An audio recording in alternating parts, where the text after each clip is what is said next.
cut. If you're here for the first time, by the way, it's definitely worth getting chat up if you haven't kind of worked that out already, because everyone contributes loads. So I thought we would just get a little bit of data for the first thing. Let me hide names so it's anonymous. Have you had an interview in the last 12 months? If you have, that could be a job interview, or maybe it's an interview for like a project or some, whatever you're kind of defining as a formal situation where you are being interviewed for a position or a project or some kind of opportunity. Star on my screen in the green box if that is a yes, star on my screen in the red box if that is a no. If you are here and you do not know how to put stars on screens, don't worry, we'll type it out how to do it in chat, but very briefly, top of your Zoom screen, you'll find view options, and then you want to click annotate and then stamp and then star. So view options, annotate, stamp and star. Sarah has put that in chat so you can see. Green boxes, I have had an interview in the last 12 months. Red boxes, I have not. So we can just get a bit of a sense. Oh, well, more people have than haven't, I suppose, but it's pretty kind of even. Yeah, if you can't, like Em's done, if you can't make the stars work, you can just let us know in chat. My second question for you is, was that interview, I'll just write this one and then you can, actually, let's just do two little blobs. My second question for you, was that a virtual interview or was it an in-person interview? Because I think some of the ideas that we might share could be sort of different depending on what that was. And I'm just intrigued, actually. Nowadays, Katie, you can't do it on an iPhone, unfortunately, so do not worry, but just type your answers in chat and we can add them. So I'm going to add a one for Em and one for Rosie in there. So the majority of us are having virtual. I wonder whether you kind of, for some jobs, you kind of do virtual first and then you do in person, like virtual is the first filter. I don't know if you're finding that at all. Yeah. But I think it is interesting because when we talk about tips, I think there are some nuances for whether it's virtual or in person that we can maybe go into together. Okay, so what I see from that is 50% of us have had an interview in the last 12 months, and the majority of those interviews are virtual, or at least virtual first. So just useful to know. I'm going to clear your lovely stars away. And we are going to get into 3 different areas that we talked about in the podcast, but I want us to sort of build on this stuff together with our shared experiences. So we're going to talk about also our top tips for interviews in terms of what we can do before the interview. Oops, I'll get rid of that. What we can do during the interview, and then what we can do after the interview to kind of do, I guess, just be at our best. And I don't think being at your best always means you're going to get the position, because sometimes you can be at your best, but you still might not be the best fit. That doesn't mean you've done a bad job. So I think what we want to take control of is, are we at our best in this moment that might matter for our career? And as long as we are at our best, I think if we don't get the role, then something else is kind of going on. Like, it might not be the right role for us right now. It doesn't mean that you haven't had a good interview. So I think we're just trying to think, how can I be at my best in this moment that might matter for my career? That's the thing. Okay, so I thought we would talk first of all about prep. So before I share some of our ideas and talk about some things that I particularly like, what do you do? What works for you when you are prepping for an interview? What, from your perspective, is a really kind of helpful thing to do? Are there any practices that you have? I'm just going to get rid of your stars, everybody. Are there any practices? Head into chat for me. You're also totally welcome to come off mute. Maybe just stick a hand up or something if you want to do that. But head into chat for me. What are some particularly useful things that you do? A LinkedIn stalk. Naomi, when you LinkedIn stalk, do you do it like, so you're signed out? Do you like, as in, do you secretly stalk, or do you like, you're like, oh, Naomi Sargent's been looking at my profile? Which one do you do? I never know quite which one to do. So a bit of LinkedIn stalking of the team and the interviewer, often useful. B says, come up with a few stories or situations that can fit typical behavioural question scenarios. Yeah, and we'll talk about some of that in a minute, B. Research the company and a sneaker look at the interview profiles on LinkedIn. Lots of us are sneaking around. What else have we got? Have a look at the company site. Yeah, I mean, that seems like a really obvious one, but sometimes things that you can forget to do, right? Like, go onto the company site and look at like the news pages and things. Prepare answers based on potential questions. Just go ballsy in view. Naomi's straight in there. I'm Naomi and I'm looking at you. Learn very well the job description. Lots of practice questions. Oh, Caroline's thorough. LinkedIn, Glassdoor, company blogs, and news. Thorough approach, Caroline. Go through person spec, create examples for each. So tying maybe like the requirements of the role to your kind of experiences and prepping that way. Policies, news stories. Brilliant. This is, sorry, Claudia, but hopefully we can give you some tips, and we can give you some tips and some confidence, and you'll feel a bit more in control. That's a good point, Gemma. We hadn't picked up on that. Remember to look back at previous interview feedback.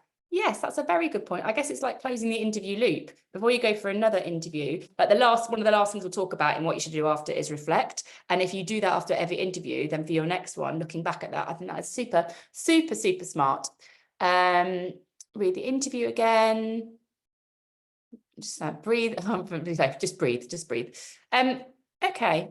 Mission and values. Brilliant. Again, might be worth saving the chat from this today, because I think you've got loads and loads of good tips in there. Super, super helpful. What we'll do is, before, I've noticed with chat, by the way, if you want to save the chat so it's useful for you, what I'll do is I'll put a little line before we get on to the next bit, and then you know that all these tips are about prep, and it will separate it out. I saw someone doing that on a session yesterday, and I thought, that makes the chat a bit more useful. So what do we talk about in prep? So I mean, you don't need another acronym in your life, but the way I was trying to remember this was the acronym RAW. I mean, it doesn't really mean anything, but it just helped me to remember these things. So the first one is research. A couple of different ways that you can research. You've got questions. For example, lots of you have said, like, go through the job description.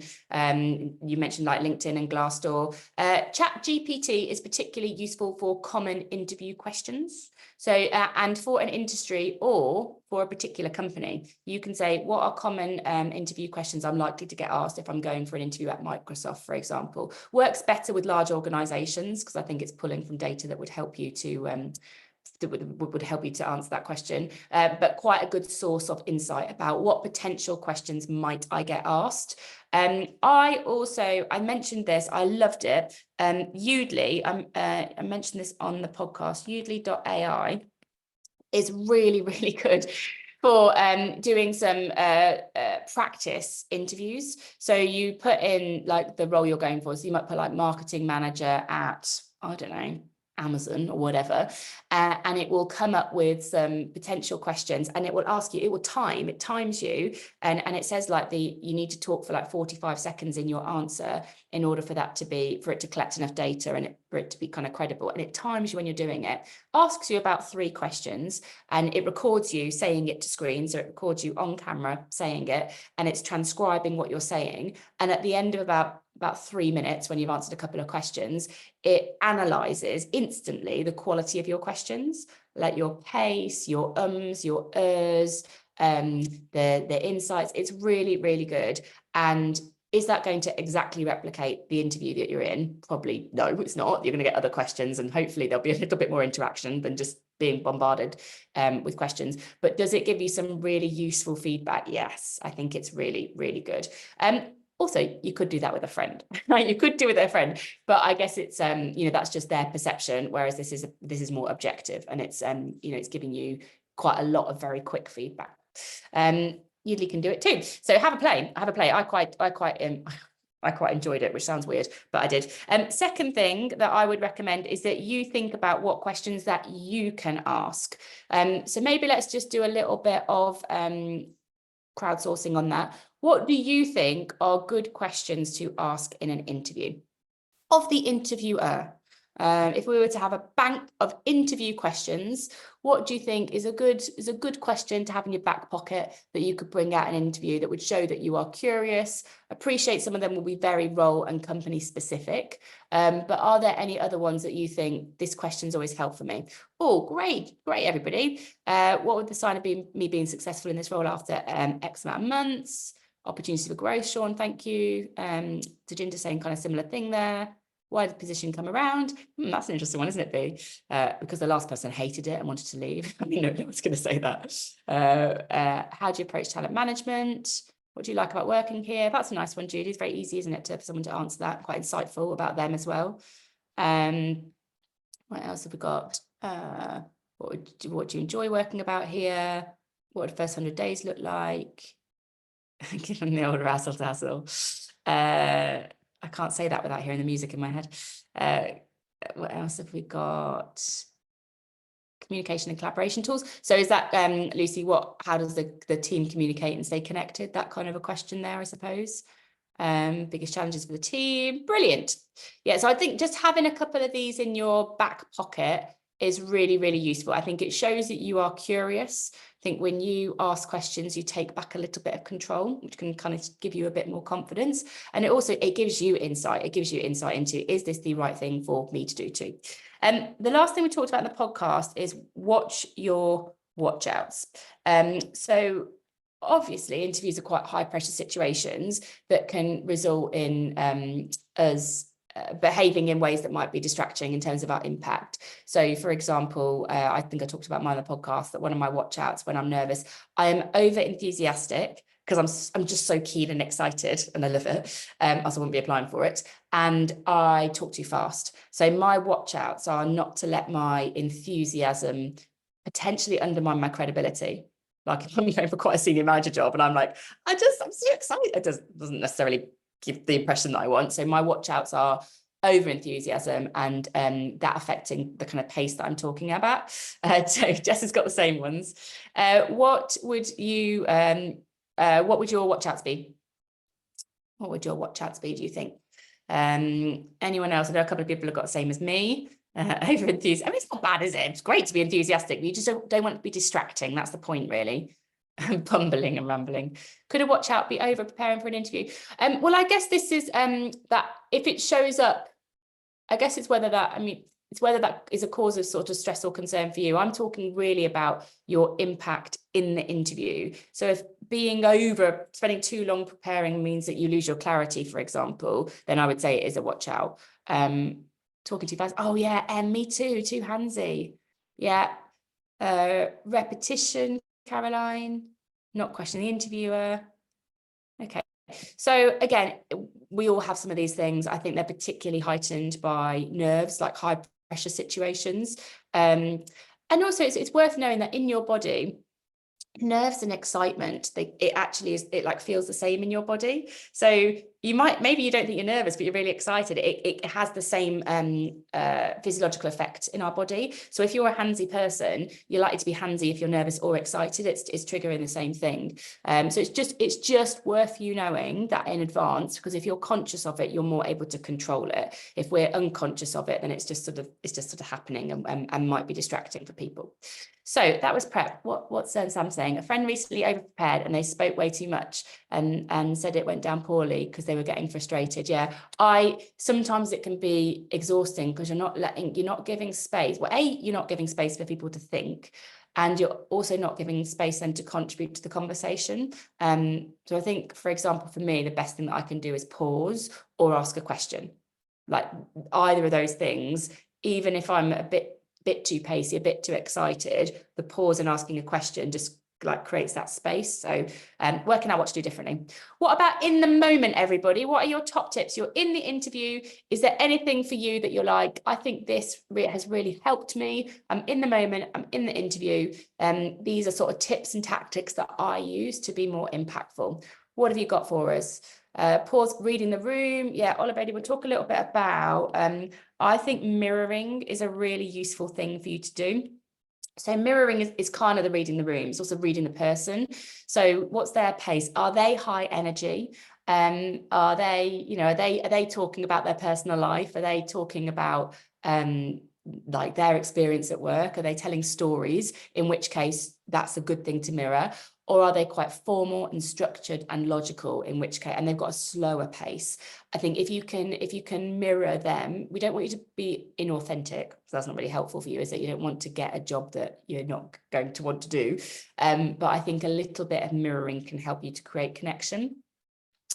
Think about posture and body language. That is an interesting one, Tracy, because we didn't talk about that on the podcast, and I've got that down to talk about today. I also think this is slightly different for the whole virtual versus in-person thing. So if you are doing a virtual interview along that line of like posture and stuff, I think really think about what you look like on camera. And when I say that, I mean, like, are you in the middle of the screen? So are you filling the screen? Because if I'm like over here or I'm in a dark room, I appreciate I'm in my kitchen today, everybody, because I thought we're all friends. It doesn't, hopefully it's okay. I wouldn't be in my kitchen for an interview like this. I'd normally be in somewhere that looked a little bit more kind of sort of worky like. But I didn't want to get wet today outside, so we're together in my kitchen. But I would really think about where am I? What impression does that create? And you know, if you can't obviously use backgrounds and things, if you're like, oh, actually I live in a flat with other people and I have to do this from my room, my bedroom, for example, then I would put like a background on. So really think about virtually the impression that I create. Sit central, have good light. That could be like, oh, you know, this stuff, like sitting in front of a window or putting a light above you, anything, but you really want to influence that impression as much as you can. It's one of the things you're in control of. Again, it's the same when you are going in person. I would always, part of my prep, I would always try and look at like, what do people wear in this company? Like get a sense of, is it like, how formal are we going here? And then I would try to sort of dress in a way that was sort of aligned with that impression that they were giving me, and not dress too formally for an informal organization. That's in the moment, they want to get a sense that you feel like you can fit here and you want to come across at your best. And if you're sat in the dark virtually and you're halfway here, that you're not helping yourself. So I think actually it's quite an important thing. What else have I got? Oh, when you are talking through your experiences, someone mentioned the STAR model earlier. I saw that come up earlier.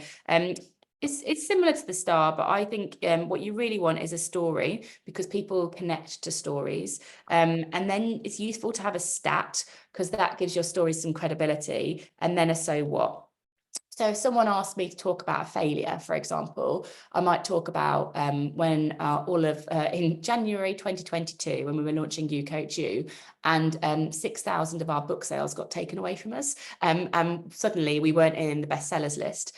And we had a challenge to recover that very quickly. And we did. And I could tell the story of how we did it with personalized book covers, and I could tell you how many we sold, and I could tell you how we got to on the bestseller list.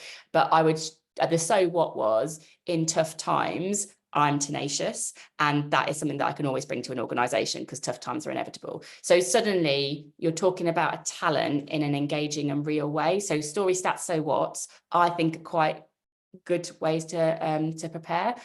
You can obviously use the STAR model. I think the main thing is have a structure that helps people to connect to what you're sharing.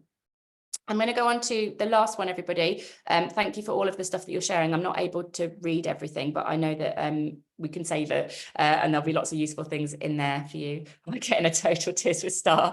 Yeah, I find story, stats, so what, easier personally, because I'm like, okay, what's my story? Got to be a good one. And then what's a bit of data point that someone quite like, gives it a bit of evidence, and then ultimately and so what, I find that useful. A couple of other models coming in there. And last thing on follow-up. So when you are having an interview, obviously what we are trying to do is take control of as much of this as we can. And one thing that you have control over is how you follow up. So what are we doing at the moment, everyone, in terms of follow-up? Is there anything in particular that you do? Some of the things that we talk about on the interview are, if you've got someone's email address, whether that's the person in HR or maybe the person that interviewed you, I would do some kind of like thank you. Plus, I would share any ideas or insights that I'd had as a result of the process. So maybe as part of my research, I've seen a really good article that I might have brought up in the interview, or in conversation in the interview, I might have had an idea and I would have shared that with them. Because sometimes that we've had that before with us, and it can be that tipping thing. You know, when people are like, oh, I'm not sure which person's going to be best. The person that follows up with the thank you and the ideas and the insights can sometimes tip it in your favor, and you're totally in control of it. What's the worst thing that can happen if you do that? Not always appropriate, but I will often connect with people on LinkedIn afterwards.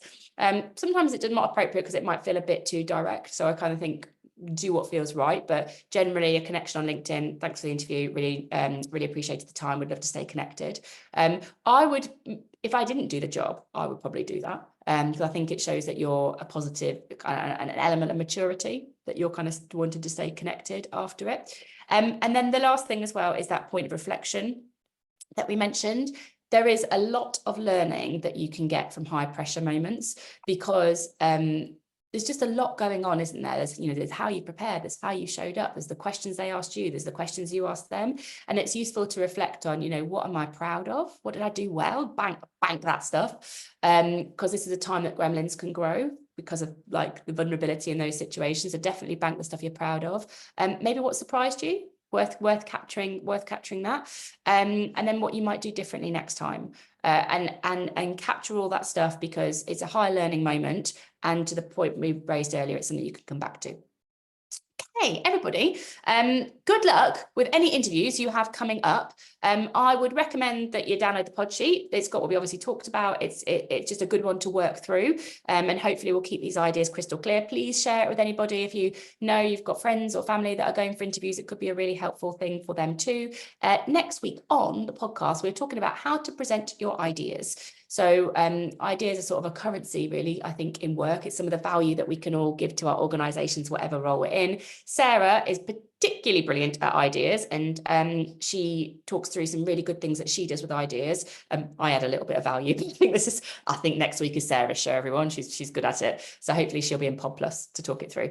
But thank you, everybody. Good luck with your interviews. See you soon. Messages, share posts, all that great stuff. And yeah, I hope you have a good week between now and then.